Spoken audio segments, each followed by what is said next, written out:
There you go. Hold Your Awaken says he just described the white community. I say the black community, and he says the Asian community. Ladies and gentlemen, I think the greatest disappointment I have with the GOP, insincerity due to its complicit action. And I love Rand Paul for going to Howard University and going to Detroit. Mm-hmm. I love the idea of people reaching out from Washington, D.C. But really, this is a local neighborhood, issues-oriented matter. These are men and women of great stature, great wisdom, and great character. I mean, I would take Michael over Richard Hanna on any given day, on any given football field. It's just that simple. And yet, such great men, even though they rise to the challenge, aren't supported to get across the finish line. And that is the greatest disappointment I have with the GOP right now. It is very insincere and very complicit in its actions. If you all would just bear with me, I've put in the chat room, and I'll put it in the chat room again. Michael Vasquez is a great orator. He's not the only one. There are great revolutionary leaders within the conservative movement. Some of them will be in Sayre, Pennsylvania, on Saturday, April the 12th at 12 p.m. It is New York Revolution's The Final Countdown. It's a shame that conservatives leave the state of New York in order to protest the happenings of New York, in order to protest a Cuomo and a de Blasio and many others in the liberal left who are determined, hell-bent, to either pull that gun from your cold, dead fingers or at least incite the world against you for having the gun in the first place. And so he, along with a number of other great leaders, will be there. It's at the Best Western Grand Victorian Inn, 255 Spring Street, Sayre, Pennsylvania, Saturday, April 12th, 12 p.m., 5 days from now. There's still enough time. You can reserve your room. If you just want to come and listen to the great speakers and support what's being done in New York, come on out. This is really when you make note to the world. Why are you involved in this particular campaign in Pennsylvania, sir? Because in New York State, they don't pay attention enough to it. The media has been shouting it down. And I'll give you an example. This isn't the first event that I've been at.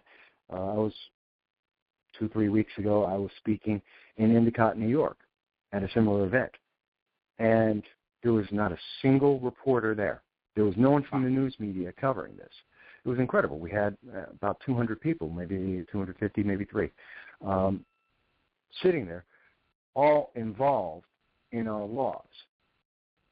That's active participation. This is one of the keystones of our nation, what separates us from Russia and China and every other nation in the world, is that people are involved in the process of law. And we need more of that.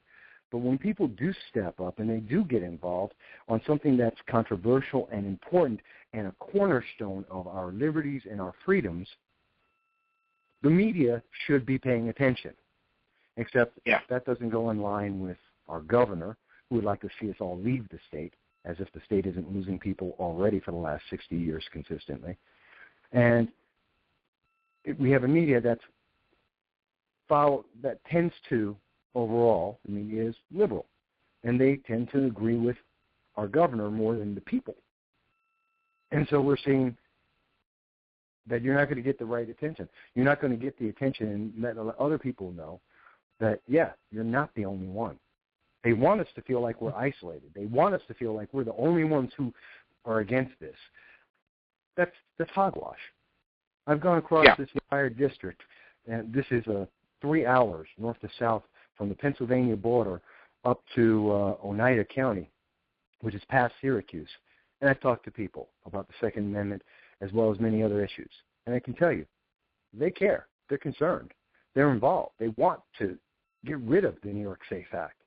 They want to stop President Obama with his 23 executive orders that Vice President Biden himself admitted in February 2013 cannot protect a single person in the United States, would not stop a single shooter And we've seen that proven over the last year and a half. They want to be involved, but they feel like they're the only one talking about it because the media won't give the attention it deserves to this issue. And that's why I'm going to Sayre to speak about this, because it deserves the attention. And if I have to go outside my state to make sure that people are going to be able to hear it in the state, well, that's what I'll do. There you go. You know, it's a shame that you have to become this radical and revolutionary, but the times are changing, and we just have to be.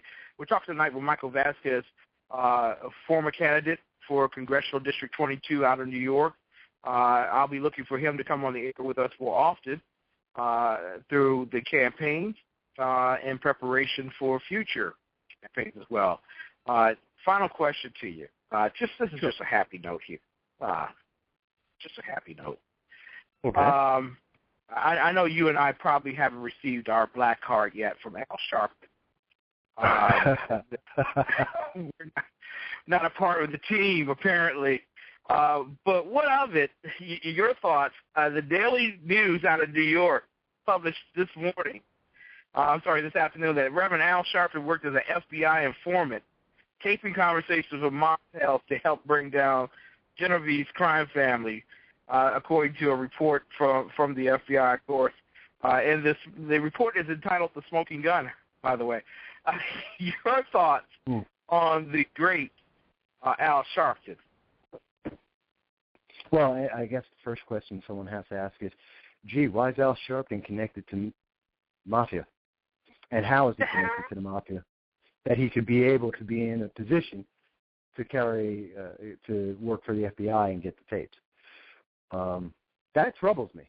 Let's go to the root. See, media likes to stay on the surface and not really delve into things. I can't help it. I have to ask the question, why is Al Sharpton that deeply involved with the mafia that he could have those conversations? What was he doing before the FBI decided to allow him to use the tapes? That's a real good question. That's a question I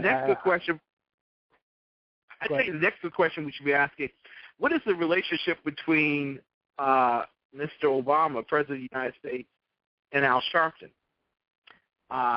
And why were they so close, and then now maybe not necessarily so close?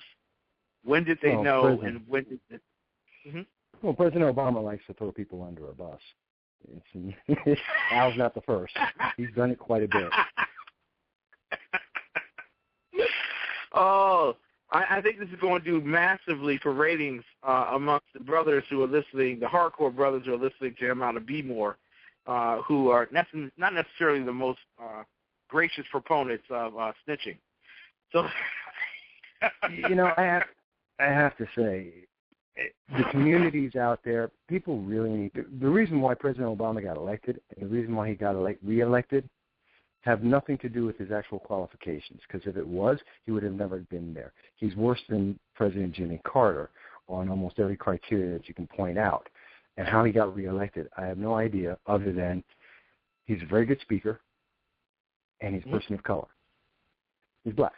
Okay. Those aren't reasons to elect anybody. Well said. Racism wins again. Holzer Wiggins says maybe his real name is Al Sharpton Sharptino. Sharptoni. Right. Wow. Could be. Ladies and gentlemen. I wouldn't be surprised.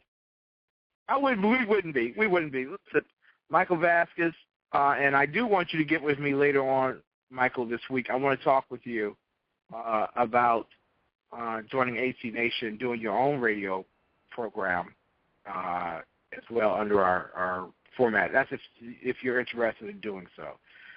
If you don't already have to. I'm always interested, and I'm looking for opportunities, besides supporting Claudia Tenney going forward to get her to win against Richard Hanna. I'm also looking for other opportunities where I can help the people, because the more I've been in this process showed me very clearly, Washington doesn't want to fix Washington. The people have. There you go. Exactly. It's going to take bold men like you to stand up against the dark night and speak life to it. It really will. And we need to be able to actually grow those individuals into their place for 2016 if they're not already there in 2014. Michael Vasquez, you need to come see him in Sayre, Pennsylvania. This man is not unique to us in the cause, but his voice is unique to those in this world, and they need to hear a clarion call to liberty and freedom, and that is one he is delivering day in and day out. Thank you, sir, for just being a great man. I really say that to you in all heart, and I look forward to seeing you this Saturday. I look forward to seeing you, and I thank you and your listeners for being involved and giving me the opportunity to speak. Terrific. Thank you so much.